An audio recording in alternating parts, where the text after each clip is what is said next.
flor, abeja, lágrima, pan, tu voz, letras, letras, la noche, letras, noche de letras.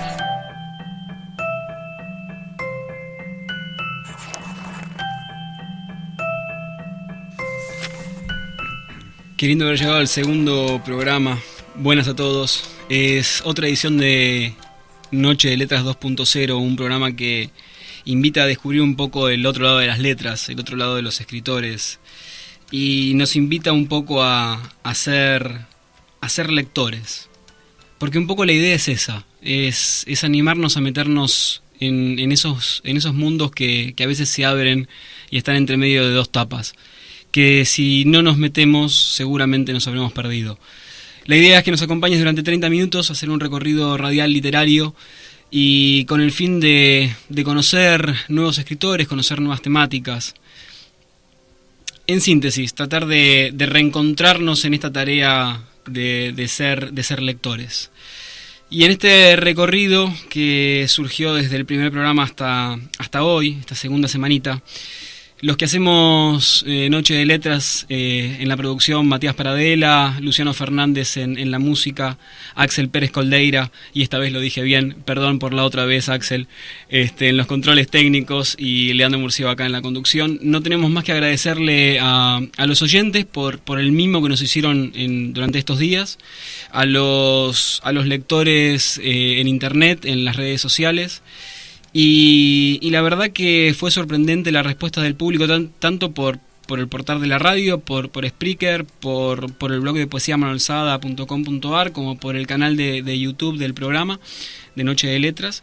Y hay un principal agradecimiento a la gente primero a la gente de Trend Topic por darle lugar a ¿cómo decirlo? A esta aventura. Y también darle un especial agradecimiento y una bienvenida a la gente de Radio Surki, una emisora de Costa Rica con perfil cultural, un perfil muy similar a Trend Topic, que están mostrando que con la sinergia se puede lograr mucho más. Y el estornudo que se puede lograr desde un pequeño lugar puede llegar a ser un poco de viento si se multiplican las voces. Y la idea es que los lunes a las 22 estamos saliendo acá desde Argentina, y los martes a las 19 horas de Costa Rica, 22 de Argentina, estamos saliendo nuevamente con Noche de Letras 2.0 en Costa Rica. Así que bueno, bienvenidos, muchas gracias, y vamos con un audio. Vamos a tratar Principio de correspondencia. Llévame a ver salir el sol, a bailar bajo la lluvia mientras suena Quique González. Hagamos nuestra la fiesta de la luna llena. Yo prometo seguir vivo si tú me recuerdas como aquellos días. Y si nada de esto fuera posible, deja que me pierda para siempre. Prefiero 1000 veces el olvido de la gente a la desmemoria de nuestra vida juntos. Llévame a ver salir el sol y no me sueltes, no sea que algún rayo de luz enturbie mi sueño y despierte en una cama demasiado grande para mí, demasiado fría sin tu cuerpo.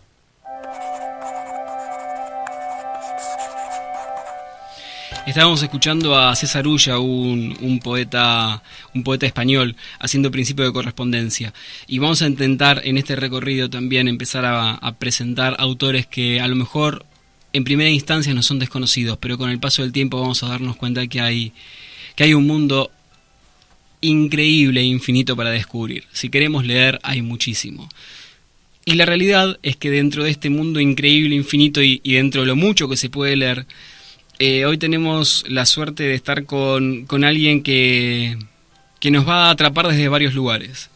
No solamente desde su oratoria, porque habla muy lindo, sino también desde el contenido, que es lo más importante, que también piensa muy lindo. Así que, nada, estamos con... ¿Cómo te presento, Sebastián Basualdo?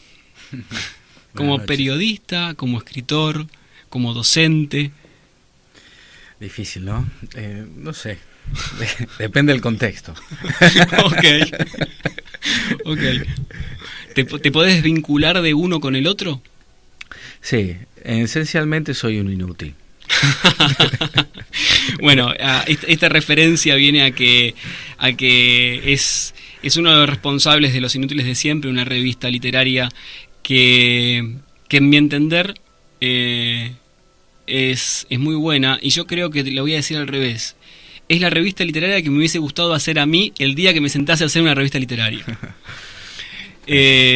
A ver, en un poco creo que tiene algún parentesco este programa con la revista. Obviamente la revista tiene mucho más vuelo, realmente. Pero es esto de conocer al autor por el entorno, que es la mejor manera de conocerlos. Absolutamente. ¿Cómo surgió esa idea? Surgió con un grupo que teníamos de trabajo, de estudio, lo que se suele llamar taller literario, que en realidad era una excusa para emborracharnos y leernos. Surgió ahí, en una de esas noches. Yo tenía hacía muchos años ganas de hacer una revista. Es muy difícil hacer una revista, es muy difícil que se dé la posibilidad, porque tiene que congeniar muchas cosas. La primera cuestión que tiene que congeniar es el dinero. Uh-huh. Y después tener unas buenas ideas. Y yo tenía mucha necesidad. Para mí, desde mi formación, siempre pensé que un escritor tenía que tener una revista literaria. Quizás por esa admiración casi enfermiza que sentí durante muchos años por Abelardo Abelardo Castillo, y que ahora es finalmente una admiración.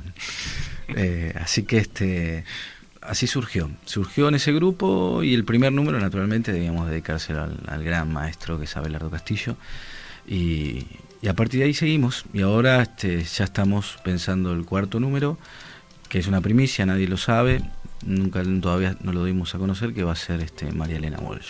Qué lindo. Sí, así que pasamos por Abelardo, Alejandra Pizarnik, Luis Guzmán, y ahora se viene María Elena Walsh. ¿Cómo les van a pedir que esta revista salga y cruce las fronteras? Y más con María Elena Walsh. Sí.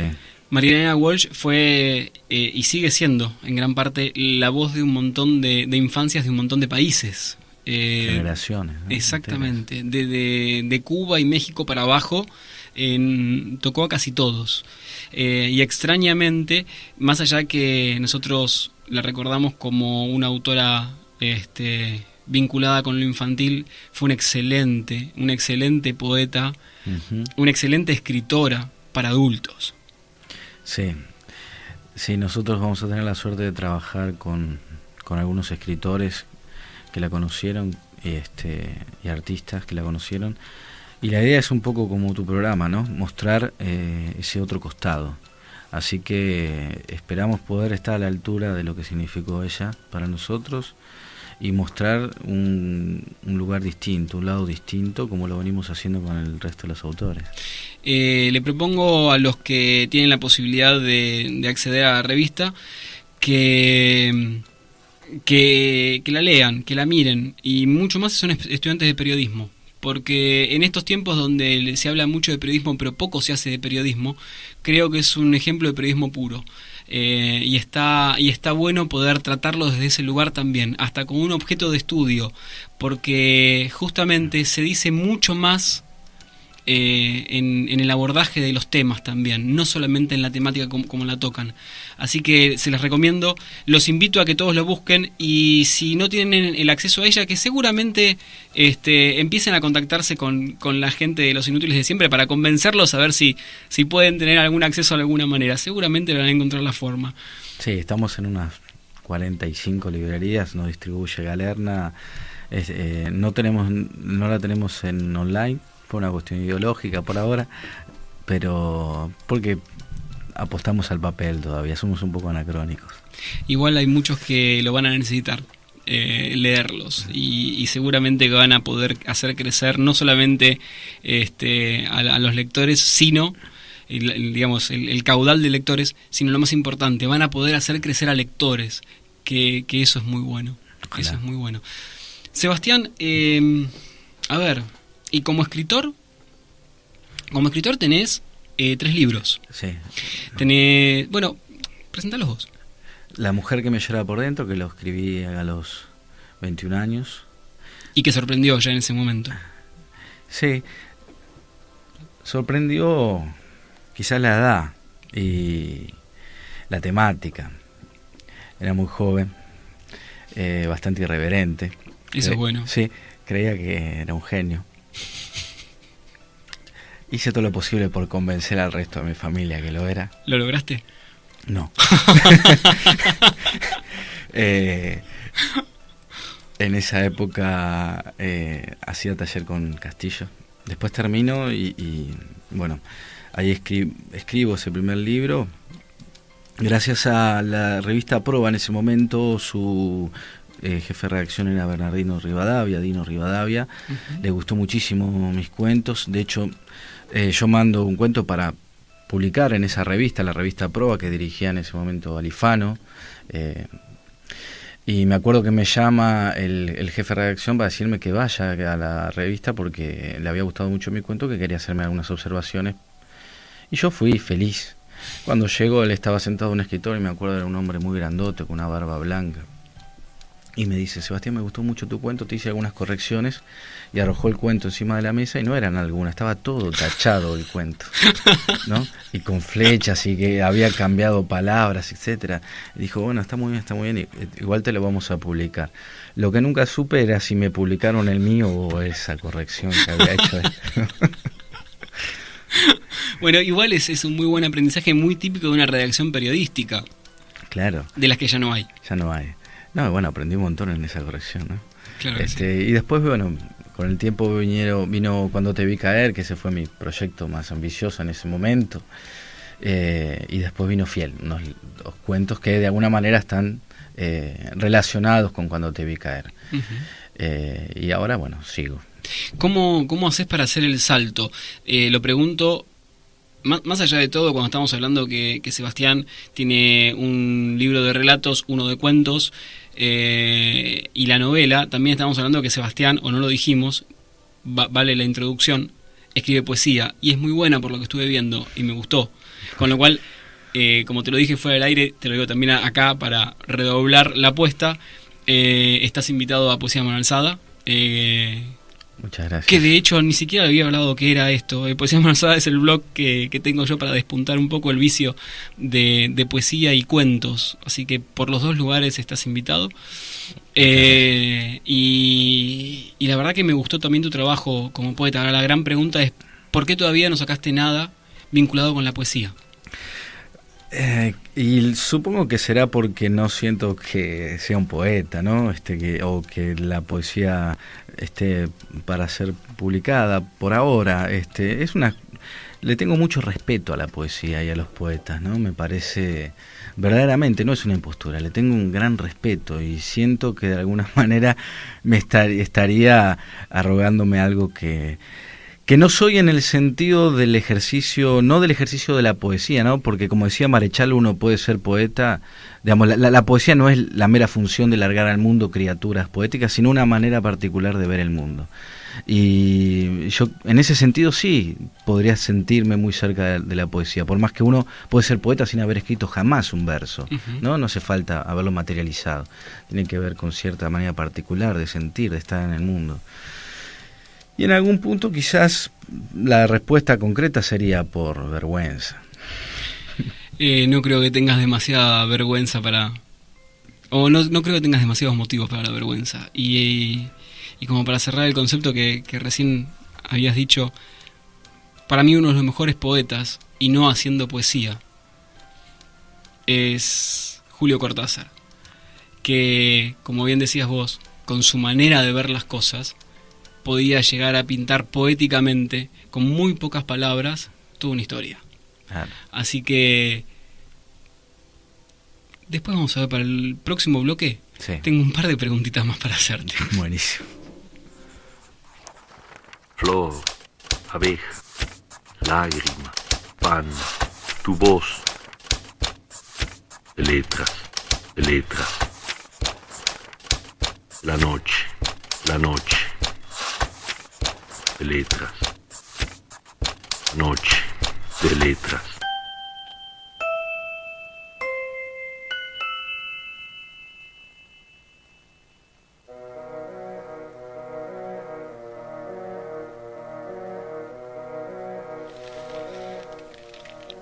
algún día, si seguimos navegando por el éter, aunque ahora ya no es éter porque estamos online, pero el romanticismo de la magia me va a hacer seguir diciendo que estamos en el éter.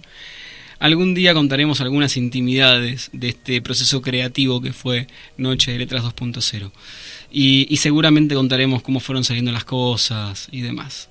Pero ahora estamos con Sebastián. Y dentro de este vínculo con Sebastián, lo primero que me surge antes de entrar más de lleno en la novela es, y lo pregunto desde el desconocimiento, porque esto de la poesía hace que a veces uno tenga una mirada muy resumida de las cosas, y la novela invita a poder tener el lujo de detalle en un montón de aspectos. Entonces digo, ¿cómo hiciste el salto del cuento, que también es un resumen un poco más extendido, a la novela? ¿Cómo te fue ese trabajo? Supongo que surgió de manera natural, porque lo que me sucedió fue que yo estaba ya necesitando más espacio, ¿no? Estabas creciendo. Había pasado de un monoambiente y necesitaba 2 ambientes más. No sabía muy bien para qué, de dónde iba a ocupar esos espacios, pero sentía que un poquito más de libertad. La prosa misma me lo estaba pidiendo, las historias que yo necesitaba contar me estaba pidiendo un poco más de espacio. Entonces salté a la novela, que era el gran proyecto mío en realidad, ¿no? Esa primera novela que quería escribir. Así que sospecho que fue con naturalidad. Qué lindo, porque digo, el proceso creativo en cada uno va por distintos caminos, ¿no? Y entonces este programa creo que nos va a permitir, a los que escribimos y a los que somos lectores a la vez, empezar a entender un poquito la cabeza del que está del otro lado. Hace un tiempo atrás me interesó muchísimo un libro que había... Mirá cómo llego hasta acá, ¿no? No tenía pensado esto. Un libro que hablaba de la construcción del último disco de Sabina, que estaba hecho de la mano de la producción de Sabina y Benjamín Prado. Y en ese proceso creativo lo que me llamó la atención, y creo que es un poco el disparador de este programa, y pasaron muchos años, en ese libro contaban un poco el proceso creativo de cómo hacían para construir una canción, y cada capítulo era una canción. Y entonces, digo, es fascinante poder tener la cabeza de los autores puestas, aunque sea durante media hora, en la mesa, para que los que están del otro lado entiendan cómo piensa ese otro que escribió, pero que aparte ese proceso creativo no siempre es gozoso, a veces va con un proceso de dolor bastante grande, y yo lo que miraba y me imaginaba, porque un poco tu novela habla de los valores, habla de la familia constituida y disuelta, de esa adolescencia ingenua que después tiene un crecimiento en la adultez y los desencantos posteriores, y no solamente eso, estás hablando también de un entorno social, político, cultural. Esta novela tuya, que tiene la relación entre un adolescente y su padrastro, ex combatiente de Malvinas, dejémoslo así, genera, más allá de la relación padre-hijo, ¿sí? Más allá de es un padrastro, es padre-hijo, ese vínculo fuerte, hay un montón de cosas que no se dicen y están. Uh-huh. Y en ese no estar, yo me ponía a pensar, la novela te da todo este juego de valores, todo este juego de ubicación política, histórica, social. Y en un momento me puse a pensar y dije, ¿qué es lo que la novela no cuenta que está diciendo? ¿Qué es lo que la novela no cuenta que está diciendo, Sebastián? Desde distintas perspectivas, podría pensar una ahora que se me viene a la cabeza. Porque recién hablábamos del padrastro, ¿no? Uh-huh. De la paternidad. Y en ese punto me interesaba muchísimo plantear algo que yo pienso, por lo menos desde mi propia vida, de propia experiencia vital, que tiene que ver con la paternidad. En el caso de este personaje, que el padre es el padre postizo, vamos a decir así, porque así lo llaman, una palabra terrible. Es el padrastro, lo cual es más terrible todavía. Sí, claro. Pero es el padre que la madre, de alguna manera, le elige al chico, ¿no? Y eso es muy curioso, porque la paternidad, por lo menos lo que yo intento plantear y que responde a tu pregunta que no se dice, la paternidad se define por la acción, ¿no es cierto? O sea, de alguna manera uno debiera justificar constantemente que es padre. Dejar embarazada a una mujer no te convierte en padre, y ese ejercicio de la paternidad, porque ser padre y ejercer la paternidad son dos cosas completamente distintas, te pone en situación de actuar constantemente, ¿no? Es como si uno debiera justificar su paternidad constantemente. Mientras que en la maternidad se no ocurre, es la madre, ¿no? ¿Por qué? Porque es la madre misma la que señala y habilita la paternidad. En el caso contrario es muy difícil. Es muy difícil que un hombre habilite la maternidad. Las mujeres se separan de su marido, la mujer se vuelve a casar, el hombre se vuelve a casar. Es muy natural, en el sentido cultural del término, que la mujer habilite la paternidad de su nueva pareja y que ese hombre ejerza con los hijos que no son suyos esa paternidad. Ahora, lo contrario casi no se da. Es muy difícil que el hombre habilite la maternidad. No puede habilitarse. Es como si hubiera un hecho natural que no necesita justificación, mientras que la paternidad sí, ¿no es cierto? Quizá eso es una de las cosas que no se dice en la novela y que a mí me interesa. Y que está dicho. Que está dicho, pero no, claro. Lo rico es que a veces se le puede entrar por un montón de lugares. Y que también a lo mejor invita a varias lecturas, desde varios planos. Sí. Se puede acceder hasta de cada personaje, y cada personaje es una llave, más allá que el texto es uno, tenés un montón de puertas en la novela. Sí, como pasa en general con toda historia, ¿no? En este caso, al ser el padrastro, el padre postizo, lo que vos quieras, el padre en última instancia, ¿no? Porque lo cría, le da una imagen masculina para él quebrar. Él necesita convertirse en un hombre y necesita quebrar esa imagen masculina de ese héroe, ¿no? Que estuvo en la Guerra de las Malvinas, nada más y nada menos. Entonces, desde la lectura de lo que significa la maternidad, la paternidad en una clase social determinada, en una época que son la década de los 90, y cuál era la imagen del excombatiente, me parece que en ese punto, cuando te vi caer, tiene diferentes lecturas. Lo que pasa que es muy difícil para mí decir, ¿no? Las lecturas, como decía Sartre, uno no puede leer su propio libro, es muy difícil, ¿no? Pero sí, trato de pensarlo desde diferentes perspectivas. Lautaro Nogan, el personaje de la novela, plantea que todos necesitamos un héroe. Sí. Y en esta necesidad, yo me ponía a pensar, ¿no? ¿Cuál fue tu necesidad para escribir la novela? Porque yo decía, entiendo la necesidad de Lautaro. ¿Y tu necesidad para escribir la novela cuál fue? Bueno, mi necesidad primera en realidad, porque al principio yo creía que la literatura servía para vengarse, ¿no? Entonces lo que yo escribía eran como pequeñas balas que iban apuntadas a cierta clase de personas que yo sentía que me habían hecho daño, porque en realidad la construcción primera es sentirse un gran mortificado, ¿no? Claro, como dice Silvio Rodríguez, ¿no? Para si mortifico no vayan a acusarme. Entonces, primero generarme ese personaje, esa construcción que tiene que ver con algo de actuación, que tiene que ver al mismo tiempo, digo, con algo de actuación porque uno necesita entrar en una perspectiva, en una mirada, incluso hasta corporal, porque uno escribe con el cuerpo, ¿no? Hay una cuestión muy corporal, el lugar es muy importante para escribir.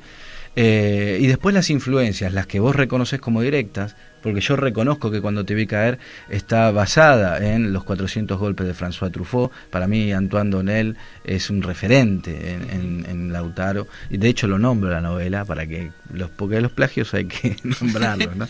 hay que desenmascararlos. Claro, y sí, porque si no uno es un cínico, un hipócrita. Es que cuando uno los nombra, en realidad es un homenaje. Claro, y ahí salta la academia y dice que es intertextualidad.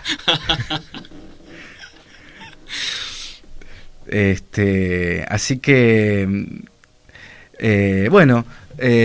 la primera idea era tratar de entender mi adolescencia, básicamente, ¿no? Ese lugar, esa adolescencia que en los medios masivos de comunicación y que la construcción del adolescente suele construirse como aquel que adolece de algo, por lo tanto adolescencia viene de adolecer con C, ¿no?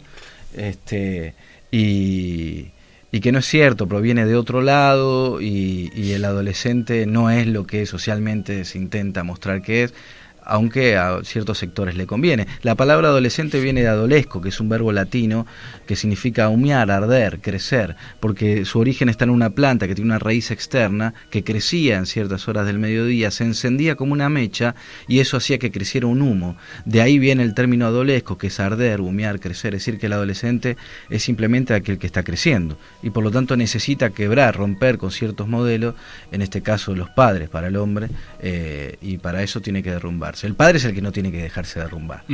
Así es. Sebastián, ¿cuánto creciste con esta novela? Y un montón, crecí, ya me reconcilié conmigo mismo, me reconcilié con el entorno. Y con tu adolescencia. Y con mi adolescencia. Y maduré, crecí, sí. Sí, lo que no significa que no me haya mandado otras después, ¿no? Peores, pero entendí algunas cosas. Entendí que es muy fácil señalar a los padres y decir que se equivocaron en esto, lo otro. Y cuando vos empezás a crecer y te empezás a mandar tus propias macanas, que suelen ser el doble quizás de las que vos señalaste en tu adolescencia, ahí te empezás a dar cuenta de que bueno, cada uno hace lo que puede, ¿no? Los invito a leer Cuando te vi caer, y que traten de leerlo en lo posible, como siempre, en realidad, poniendo el corazón, pero si pueden hacer una segunda lectura, que es sacando el corazón, porque en realidad, más allá de que uno cuando lee no es una esponja que se queda simplemente con lo que nos da el escritor. Pero sí es cierto que hay momentos en los cuales uno tiene que hacer el trabajo de dejar a ese uno que uno es en lo posible un poquito en la mesa para poder acceder al mundo del escritor, porque si no lo único que estamos haciendo es acomodando las palabras del escritor a nuestra propia realidad.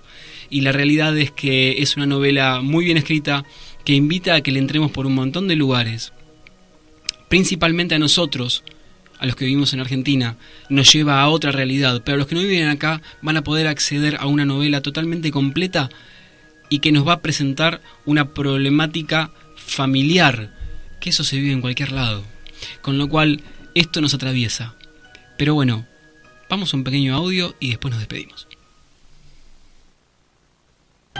Flor, abeja, lágrima, pan, de letras, noche, de letras.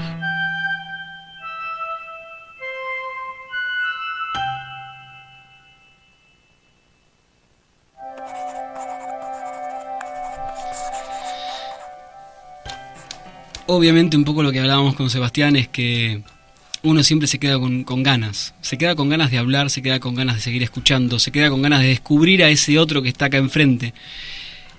Y esperamos que a Sebastián lo podamos descubrir desde muchos lugares. Seguramente no va a ser la primera vez que esté acá en esta mesa hablando como entrevistado. Y en breve seguramente lo tendremos en el equipo. Es casi una súplica que te hacemos, que formes parte como columnista de este programa. Queremos tener esa verborragia de este lado de la mesa. Bueno, muchas gracias. Gracias por haber venido. No, gracias a ustedes. Un placer para mí. Y la verdad que los invito a todos ustedes para que puedan seguir conociendo a Sebastián por las redes sociales. Nos pueden seguir por Twitter y por la fanpage del programa. Y nos despedimos hasta el próximo programa. Seguramente 30 minutos no alcanzan, pero es lo que tenemos. Nos vemos el próximo. Alrededor no hay nada. El moño, las pestañas, las pupilas, el peroné, la tibia, las narices, la frente, los tobillos, las axilas, el menisco, la aorta, las varices, la garganta, los párpados, las cejas, las plantas de los pies, la comisura, los cabellos, el coxis, las orejas, los nervios, la matriz, la dentadura, las encías, las algas, los tendones, la rabadilla, el vientre, las costillas, los húmeros, el pubis, los talones, la clavícula, el cráneo, la papada, el clítoris, el alma, las cosquillas. Esa es mi patria. Alrededor no hay nada.